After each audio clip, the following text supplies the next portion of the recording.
देखो माँ, बारात जा रही है। अरे तो इसमें कौन सी नई बात है, बारात तो यहाँ से आती जाती रहती है।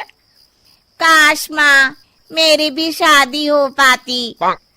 अरे तू फिक्र मत कर बेटी, मैं तेरी शादी एक इंसान से करा दूंगी।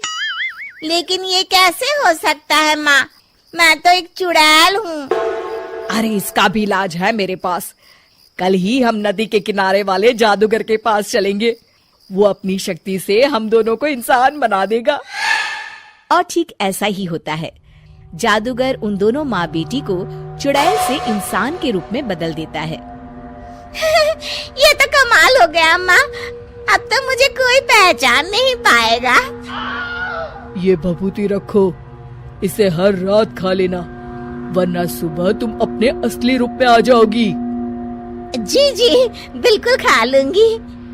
कुछ दिनों के बाद चुड़ैल की माँ अपनी बेटी की शादी धोखे से हरीश नाम के लड़के से करवा देती है।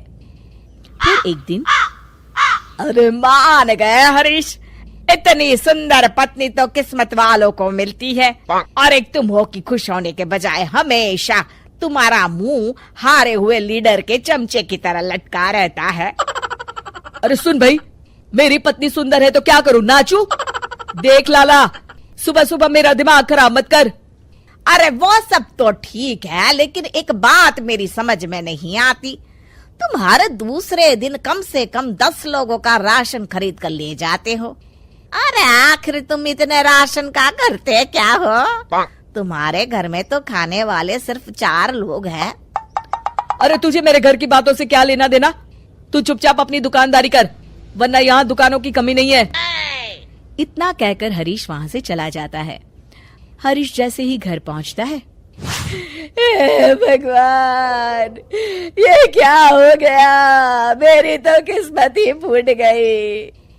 अरे क्या सोचकर मैंने अपने बेटे की शादी करवाई थी, अरे क्या हो गया, मेरी बहू तो एक नंबर की चांडाल निकली, मुझे मेरे ही घर की नौकरानी बना दी।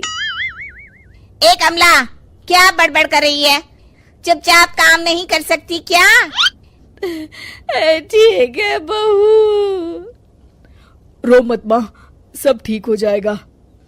अरे ओ माँ के बच्चे, पहले ये बता तुझे घर आने में इतनी देर कैसे हो गई? अरे भाग्यवान, मैं दुकान से राशन खरीद रहा था।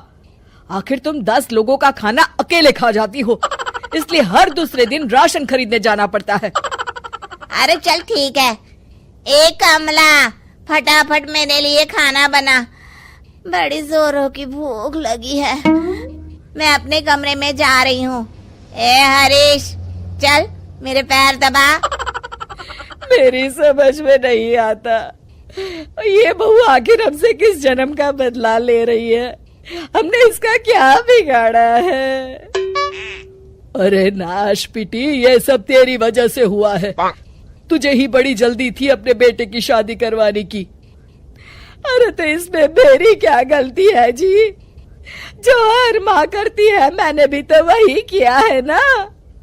सही तरीके से जांच पड़ताल तो कर लेती कि लड़की कैसी है, स्वभाव कैसा है। इस तरह आंसू बहाने से अब कोई फायदा नहीं, जो गलती की है अब तो उसकी सजा भुगतनी पड़ेगी।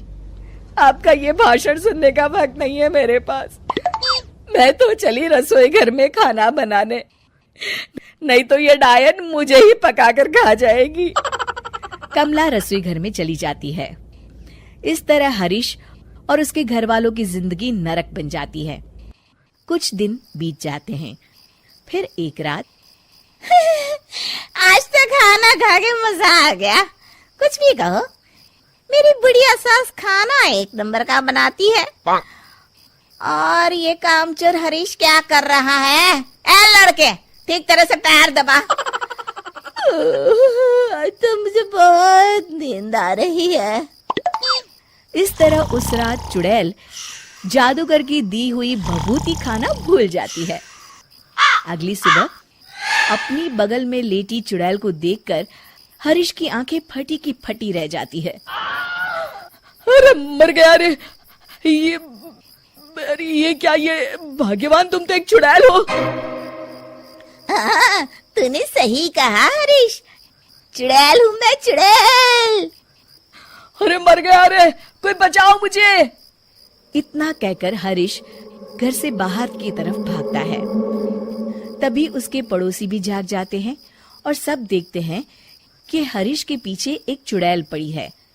गौर से देखने पर पता चलता है कि ये तो उसकी पत्नी ही है। सारे गांव वाले मिलकर उस चुड़ैल को मारते मारते एक कुएं की तरफ ले जाते हैं। चुड़ैल गांव वालों से डरती, रोती, बिलखती उस कुएं तक पहुंच जाती है और अनजाने में ही कुएं के अंदर गिर जाती है। गांव वाले फौरन कुएं में कुछ कचरा और डंडिया डालकर उसे भर देते हैं और इस तरह हरीश का अपनी पत्नी यानी कि चुड़ैल से पीछा छूटता है और हरीश और उसके घर वाले चैन की सांस लेते हैं।